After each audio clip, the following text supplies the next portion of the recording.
நான் முதலாக திருப்பதி சில நண்பர்களுடன் சென்று வந்தோம். நடந்தே. அப்பொழுது மணலியில் நாங்கள் வேலை பார்த்தோம். அது இரவு ஷிஃப்ட்டு, நைட்டு 10 மணிக்கு முடியும். அங்கிருந்து நாங்கள் கம்பெனி பேருந்து மூலம் வந்து அங்கிருந்து கோயம்பேடு சென்று அங்கிருந்து திருப்பதி பஸ்ஸை எடுத்துக்கொண்டு திருப்பதி சென்று அடைந்தோம். 3 மணி நேரம் தானே.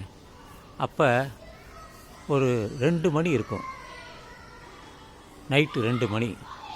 சரி, நடந்து போகலாம் அப்படின்னு சொல்லிவிட்டு அங்கே ஏதோ டீ அல்லது காஃபி எதையாவது ஒன்று சாப்பிட்டுட்டு அப்படியே நடக்க ஆரம்பித்தோம். கீழ்த்திருப்பதியிலேருந்து முதல்ல அந்த படிகள் எல்லாம் காளி கோபுரம் என்பார்கள். அது குத்துக்கல்லாக ரொம்ப இருக்கும். அதில் ஏறுவதற்கே ரொம்ப சிரமம். அதெல்லாம் கடந்து போய்விட்டோம். அப்போ என்ன வயது இருக்கும்? எனக்கு ஒரு 30 வயது தான் இருக்கும், அதுக்கு மேலே இருக்காது. முதல் முறையாக மலை ஏறுகிறேன், திருப்பதி மலை. அப்பொழுது அந்த காளி கோபுரம் கடந்து கொஞ்சம் சமதளமாக இருக்கக்கூடிய இடத்தில் படிக்கட்டுகள் தான். அங்கே போகும்பொழுது எனது காலிலே நரம்பு சுருக்கி கொண்டது. அந்த அளவுக்கு வீக்காக இருந்திருக்கிறேன்.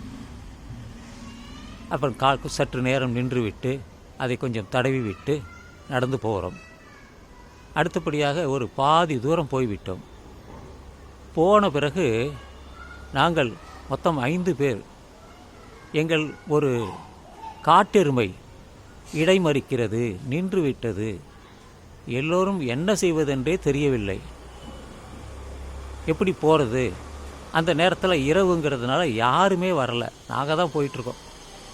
அப்போ நான் தான் விலகிப்போ, எங்களை வழிவிடு என்று குரல் கொடுத்தேன்.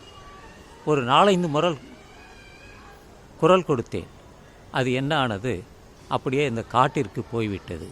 இது உண்மையில் நடந்தது. இதெல்லாம் நிச்சயமாக உண்மையாக நடந்தது, பொய் அல்ல.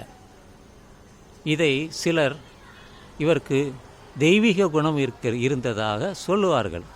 அப்படி நான் நினைக்கவில்லை. அல்லது அந்த எருமையை வசப்படுத்தக்கூடிய திறமை இருந்ததா? அதுவும் இல்லை. அது தற்செயலாக நடந்தது தான். அதற்கு காரண காரியங்கள் சொல்லி இவர்கள் தெய்வ குணம் இருக்கிறது, பெரிய உயரிய பண்புகள் இருக்கிறது என்றெல்லாம் மடைமாற்றுவார்கள். அதையெல்லாம் நீங்கள் பொதுவாக வாழ்க்கையில் நம்பாதீர்கள். எல்லாமே தற்செயலாக நடப்பது தான். அதை இவர்கள் பூதாகரமாக பேசி பெரிதுபடுத்துவார்கள். அவ்வளவுதான். இதெல்லாம் என்னுடைய வாழ்க்கையிலே நடந்த உண்மையான சம்பவங்கள் தான்.